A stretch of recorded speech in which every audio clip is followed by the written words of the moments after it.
Good morning. We're live. It is Monday. It is the 20th of May. How did it Good become morning. so? Huh? I just said good morning. How did it become so late in May? Time flies when you're having fun. Dang near June. Seemed like it was just Christmas. And it'll be Kurma again. Be a Christmas again. So y'all get your Christmas shopping done. Want to be done by August. Anyway, welcome. Welcome back to Real Talk with Deb and Will. We missed you last week, but we were thinking about you, kind of. I took a Mother's Day break. She did. So we're back. And again, I hope that you are well this morning. I think we have another important program, some things to give you some things to think about for sure. Well, it's not being broadcast. I'm just taping it. It's okay. If you don't like it, no one will see it but me. Okay. In any case. Yes, I'm being a whiny. In any case, so it was Deb's week to come up with the subject, and she came up with a two-parter. It's going to be a two-parter, two-parter. I'm sure it'll be very cool. If you don't like that, we'll just do that instead. I don't know if I like that either, but that's okay. All right. So, okay, I'm just kind of, I don't know. The last couple of weeks, I haven't been quite the Debbie that I know. So, forgive me if I'm not as bubbly and bright, but it's kind of early in the morning, and I had a weekend. I worked a lot the weekend at home here, so. Mm-hmm. And I'm still doing my meal preps. I just haven't recorded them. So I'm going to get back into that this week, I promise. A lot of you like the meal preps and my meals and stuff. I made a special meal on Mother's Day weekend for the guys. They always loved my shepherd's pie. Shepherd's pie is good. And I made shepherd's pie for meal prep. I made enough and made it for them to have it all through the week. It's like having Sunday dinner every day. So, awesome. And I made other meals as well. So I usually try to make different meal plans, and then I'll do like tuna salad and egg salad and different things like that to have for snacking as well. So we'll get back to that. But today we are doing 10 strategies to help solve marriage problems. We'll probably only get to like 5, right? We'll only do 5 today, and then I'll let you cover the other 5. Oh, I get to cover the other 5. Mm-hmm. So I get a whole week to prepare. Wow.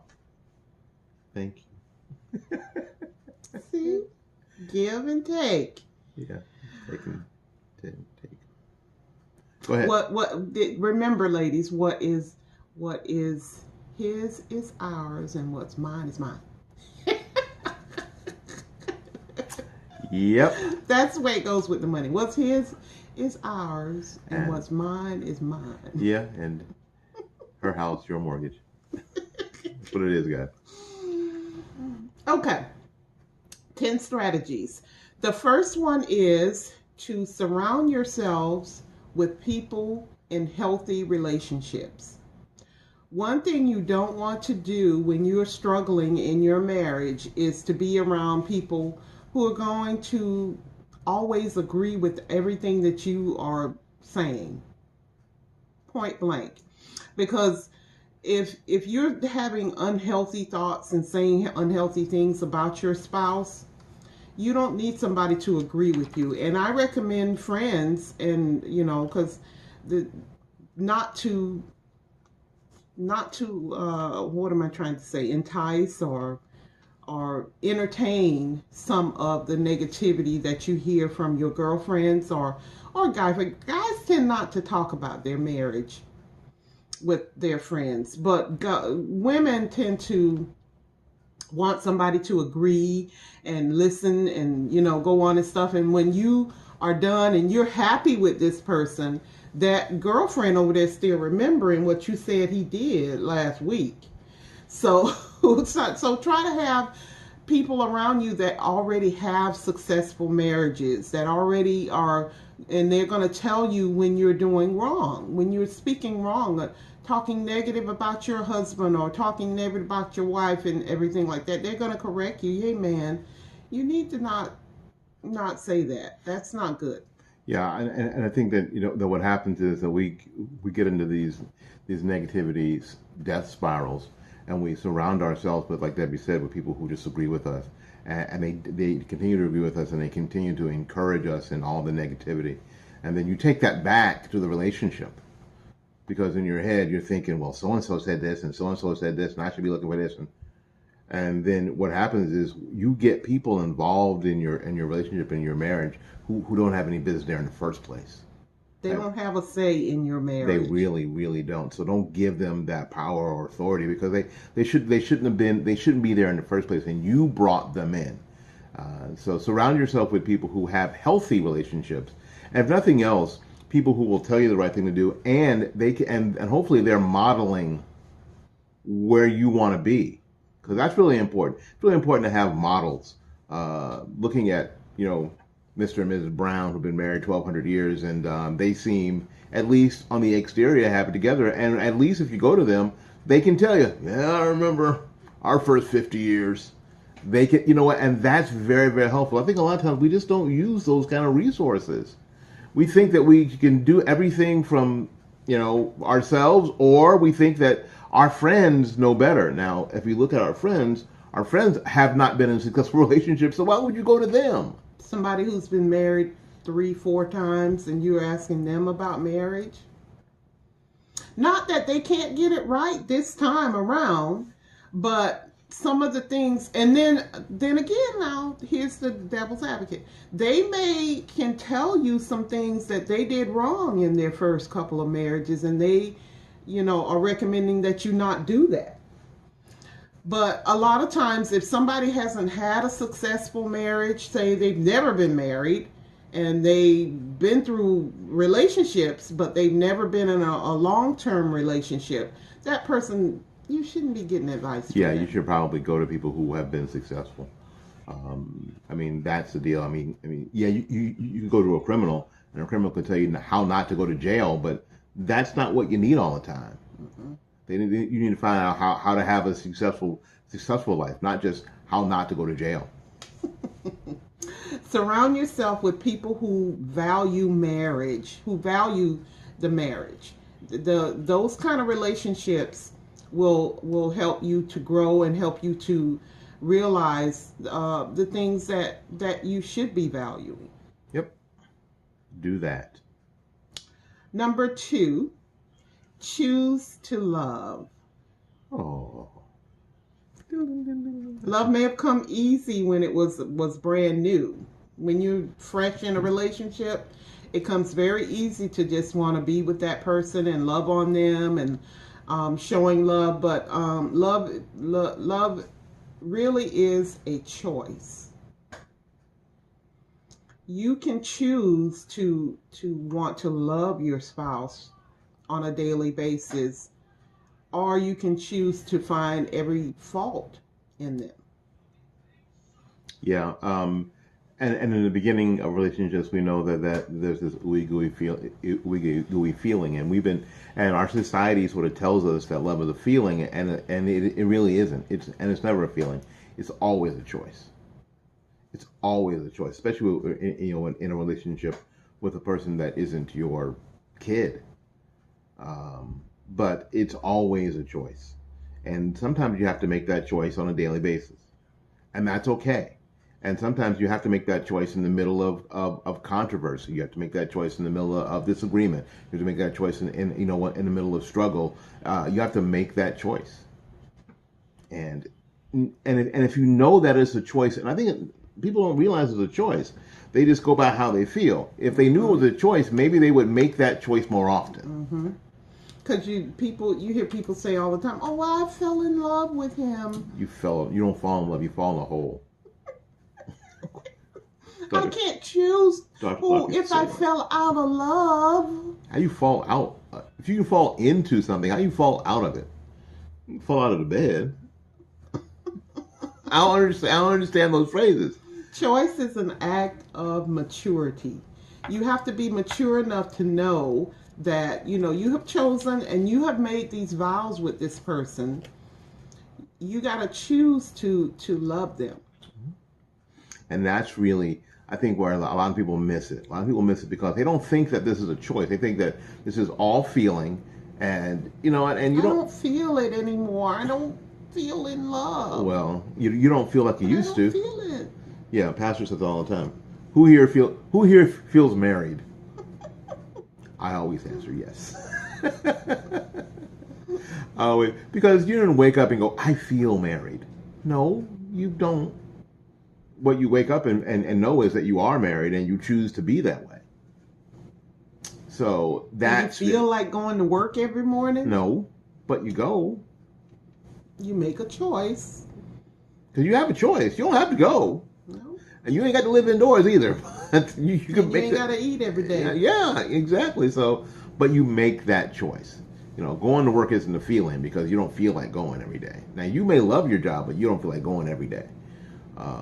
But again, know that you can make that choice. You can make that choice to love. And in relationships that are, when you get to a hilly or rocky place, then somebody in a relationship has to make the choice that they're just going to love you regardless. Whether you get sick, whether whether something else happens, as financial struggle or just relational struggle, whatever that is, you're going to make the choice to love them anyway. Because things will change. And I'm not saying it's easy. No, we're not saying any of this is easy. This isn't, if you can just do that, it'll be great. It says here, love is as much a choice as it is an emotion. Well, there you go. Did you know that? Did you know that it's not just feelings? I hope that you know that it's not just feelings. It's choice, and you can make that choice. Because when you're out there in the dating world and you have people say still, 2 or 3 people still date. People still date. Dating is different than when we were dating. But people still date. Do they really? Yes. Wow. And you have a choice between different people that encounter you. I never had a choice. Or come up to you and say, you want to go on a date and with different other wherever you are in a club or whatever. Only one person ever asked me. And so, but I made a choice. Only one person ever asked me. Nobody ever asked me. I made a choice. You had choices. You could have asked other people. Yeah, maybe. You could have said no. I didn't. You had a choice. I made it. Okay. I was really good at so my choices were really good. High percentage choices. That's what you want. Number 3. Act as if your spouse's happiness is more important than your own. Ooh. That's a hard one. Well, it can be. Putting our spouse first nurtures trust, gratitude, generosity, and affection. It can also lead to physical intimacy. A little early for that, isn't it? But no, it's the sun is up. We don't make love just at night. No. You make love all the time. Yeah, daytime sex is pretty good. Now, it's funny that that's there because I say to people all the time, like when our young guys, when you're looking for a spouse, you're not looking for somebody who makes you happy. You're looking for somebody that you can't live without making happy. That you want to make happy. I like that. You're not looking for somebody because people say all the time, I'm looking for somebody who makes me happy. Mm-hmm. Well, because who's going to fulfill me? Who's going to complete me? You complete me. Oh, please. Remember that movie? Oh, yes. But, the idea is that you're looking for somebody that you want to make happy, that you can't live without making happy. That's what you're looking for. Because when you make them happy, then you're happy. You see how easy that is? That's how you get happy, by making somebody else happy. Mm-hmm. That's what you're looking for. And you have to continue to put their happiness over your own. So you will watch that movie that you don't really like, but you'll watch Notebook. it. And yes, and you'll participate, and you'll comment, and you'll do all that stuff. Not because you're like, oh man, while you weren't here, I watched it again. No, you didn't. Stop lying. But while we were watching it together, I was paying attention, and I was engaged, and I was involved. And not because it was my favorite movie of all time, but you like it. You see how easy that is, actually, when I say it that way? Now, I know that some people are so self-absorbed, and this is the crux of the matter, that you are still so self-absorbed from your dating life. I don't really get the whole dating life, but your dating life where you were just looking for somebody to make you happy. You were looking for somebody to go party with that made you happy, that you liked being around, and so now you're in a marriage and you've got the wrong idea about who you were looking for in the first place. And when they have a day where they don't necessarily make you happy, now you're pouting around, and now you're second guessing the whole thing. I don't know, it doesn't make me happy anymore. Does it make you happy anymore? Do you make her happy anymore? Did you ever make her happy? Those are the kind of hard questions that we have to ask ourselves. And like Deb and I say all the time, the earlier in the relationship you can start asking and answering these kind of questions, the better it's going to be. Which is why we're here. I mean, this ain't all just for married folks. Married folks, we don't all get this right. But this for some of y'all single folks too. If you can get these hints and tricks and tips and this wisdom and apply it early, you can find the right person. I can almost guarantee it's going to be easier. Or men can find the right person, and women, you can be in the available place there you that go. He finds you. Because the word says that a wife is a good thing to find, which tells you that you're supposed to find one. And it also, and this is hard, especially in today's society, tells women they aren't supposed to be in search of a man. That's not how it's supposed to work. So whenever you're using something differently than it's supposed to work, it doesn't work well. It doesn't work out right. So if you're trying to hammer a nail with a screwdriver, it doesn't work. If you're trying to hammer a screw into a wall instead of a nail, sometimes it'll work if it's a small nail. Yeah, but then but you got to put a lot more work into it. You're trying to hammer a screw into a wall? Well, there's supposed to be a screw in the wall, not a hammer in the wall, so eventually that screw will fall out. It'll be in there for a bit.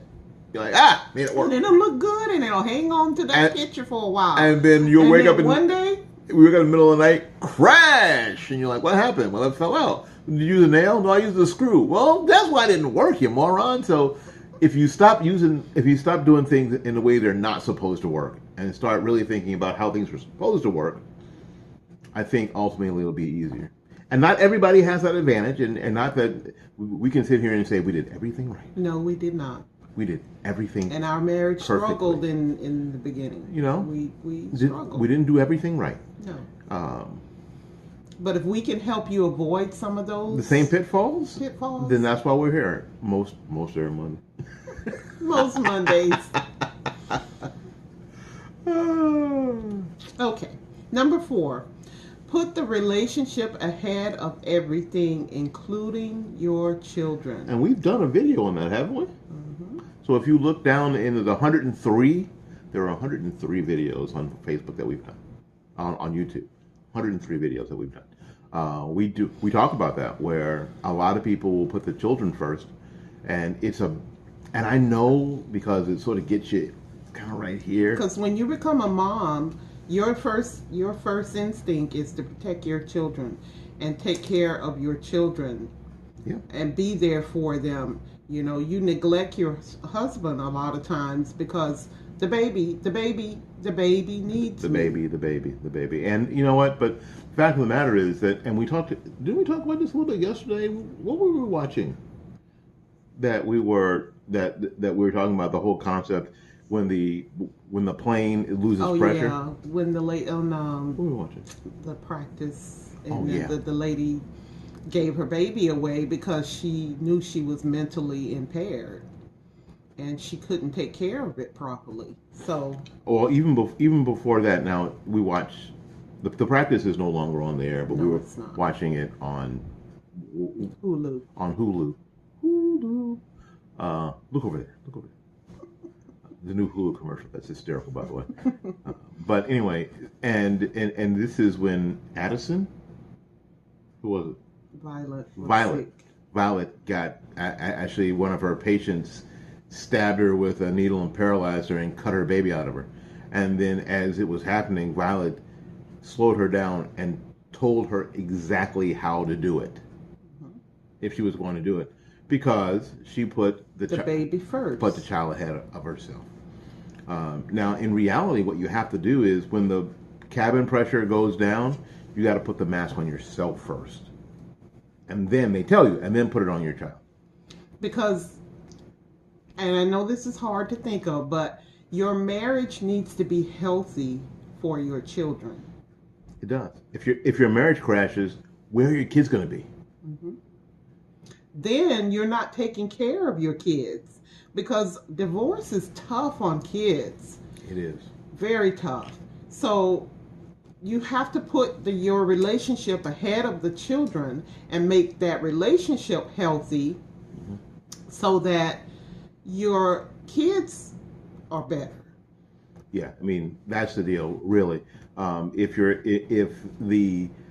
the container that your kids live in is your marriage, is your relationship, that's the family, and when that breaks down because you haven't taken care of it, then it's your fault. Then you, like Debbie said, then you've not taken care of your kids. You've not put your kids first. So your relationship, a healthy relationship, is so important. It's so important. More important, basically, than your children, in a sense. Now, I know a lot of people go, I'm going to take care of my kids first. How? When your kids are grown and you're home alone. Yeah, that. So, again, take care of your relationship first. Make your marriage as good as you can make it, so your kids have that stable platform to be in and beyond. Your marriage comes before family members. I know, the Bible even says, once you are married, your spouse comes before family. So put that as priority. Well, I gotta go see my mama. I don't care what he said. I gotta go see my mama.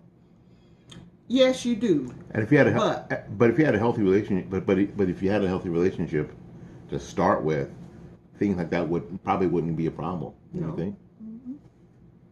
Sure.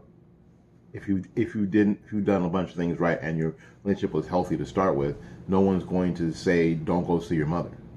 Now, if your mother happens to be toxic and is always, that happens when sometimes. You come back. If you're not better than when you left, you come back, your mama don't fill your head with all this stuff, and whoa. Oh, and our Facebook just trying to reconnect. It's got a poor connection, but we're okay on okay on YouTube. But if you come back and you have all this toxic stuff in you, maybe he doesn't want you to go visit your mom because you're not a good person when you're around them. Yeah, and some of y'all know that when you get around your cousins and your sisters and some of your friends from school, from home, that maybe, just maybe, it isn't the best thing. It isn't the best thing. Maybe. Y'all know that, right?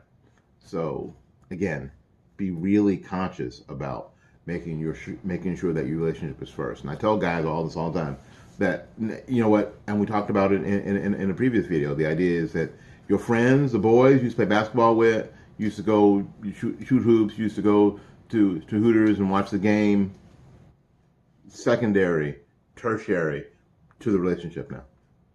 That's all there is. So no, you don't get to go to Hooters and watch the game because you're going to go buy curtains.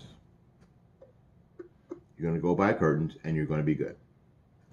You're going to go shopping for sink fixtures, faucets. You're going to get faucets, and you're not going to be able to go to the sports bar and hang out and you know and have a few beers with your friends. You're not going to, because that's secondary again or tertiary. Not that you can't. We're not saying you can't have friends outside of your relationship. You can't go and be with the boys or the girls on a certain day or whatever like that. But if your spouse is asking you to be with them at a certain time or whatever, and you put your friends ahead of them or your family ahead of them, it's not right. That's not right. Which is why, you know, I'm the guy that says, well, just don't do it. Just say no. Just say, well, no. Can't go this week, guys. Can't go. Can't do. So, our Facebook feed just crashed for some reason. Well, that's okay. We're telling people on Facebook, y'all got to stop watching us on Facebook, start watching us on YouTube anyway. So that's how that is. A lot of people came in. Sorry. Facebook kind of sucks sometimes. And it's not working. It's not working right now, so that's okay. So, number 5, start over from scratch. Ask her out. Make sure you remember why you did the first time and build from there. Yeah, because sometimes you know active dating during your relationship. We talked about that. We've in our 103 videos here on YouTube. We've talked about that too. That sometimes that's what you have to do. Sometimes when it doesn't seem like it's going well, you have to back up and start again. Think about that girl that you saw at Pizza Hut. I think about it every day. In the very same way. I know that's kind of creepy, but I don't really care. And guys, you should too. In the very same way. We dated in the work environment, people. Yeah, we did. As college kids. As college kids. Somebody in this house is making some delicious coffee. And it smells so good. It is. I suddenly felt like I'm in Dunkin' Donuts or somewhere. Very nice. Okay, so that's not working. Start from scratch. Talk. When did you last talk for hours? The funny thing is that we do that. We talk on the phone on my lunch break, just like we did when we were dating. We communicate all day long. We really do. We communicate all day long, either by text or by talking all day long. And we're back on Facebook, but we're not going to be here very long. That's why guys, you got to watch us on YouTube, because that never happens on the YouTube feed. But in any case, yeah, and I think that, and I think before we had cell phones and probably didn't, and the nature of how I work now allows it a lot better than maybe before. And mine too, because Yeah. I can text at work now, and where I couldn't. Most of the time, I was running down. Old people fighting in the ATM. In the parking lot. Oh boy, the stories I could tell. You've got to tell that story on the YouTube channel. You've got to tell that story, because that's one of the funniest damn things I've ever heard. All these geriatric people out there swinging hands by the ATM. It was hilarious. That is hysterical. It's like an episode of Cool Kids.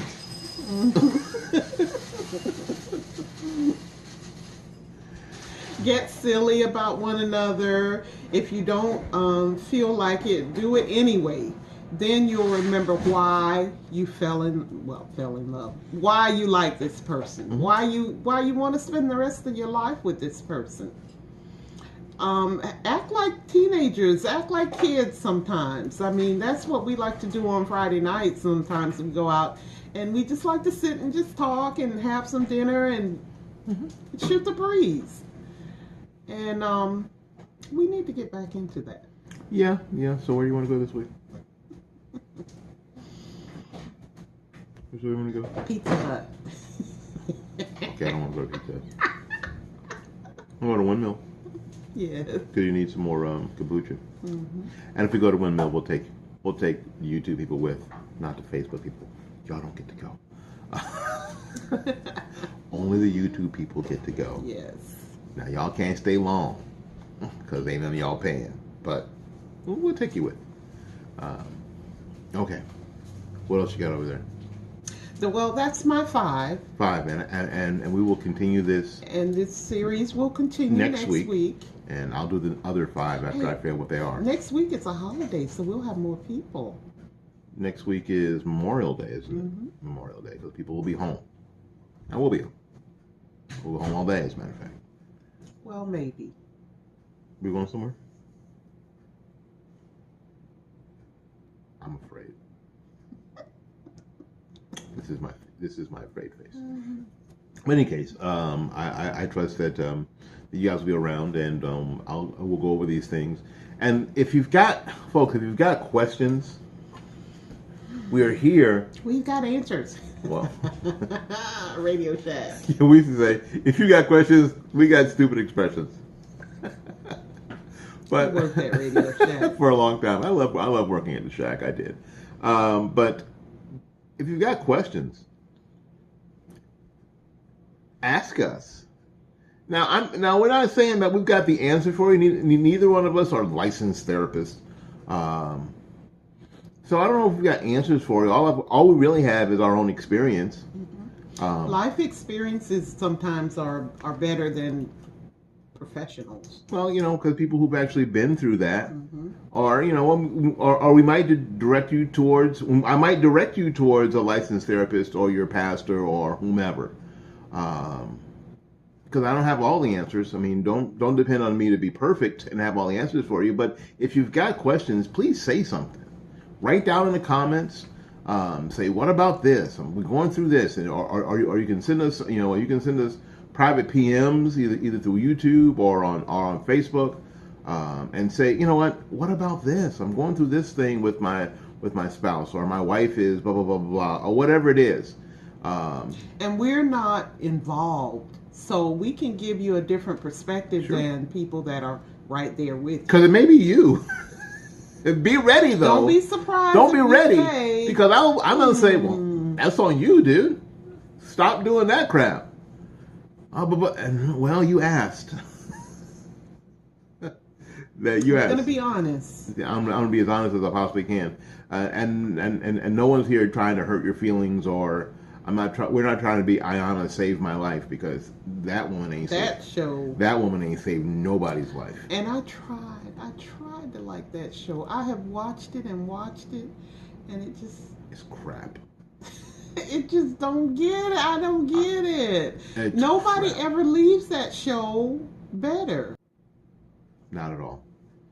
Because it's not designed to. It's designed to have TV drama. And that's too bad. Because people look to those kind of people for solutions for their real life problems. Oprah, you need to give us a show. Yeah, Oprah. Yeah. Hook me up. Hook us up with a show. Hook me up on. Yeah. That's what you need to do. All right. Anyway, so you've closed your laptop, so I guess it's time to go.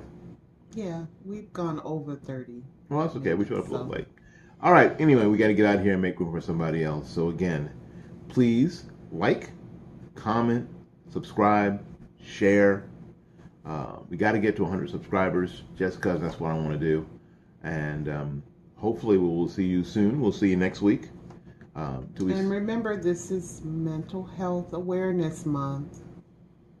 Be aware of your mental health. And other people's too. All right, so we see you again. Go out there and learn something, love somebody. For goodness sakes, y'all take care of yourself. We will see you when we see you. Love you. Peace.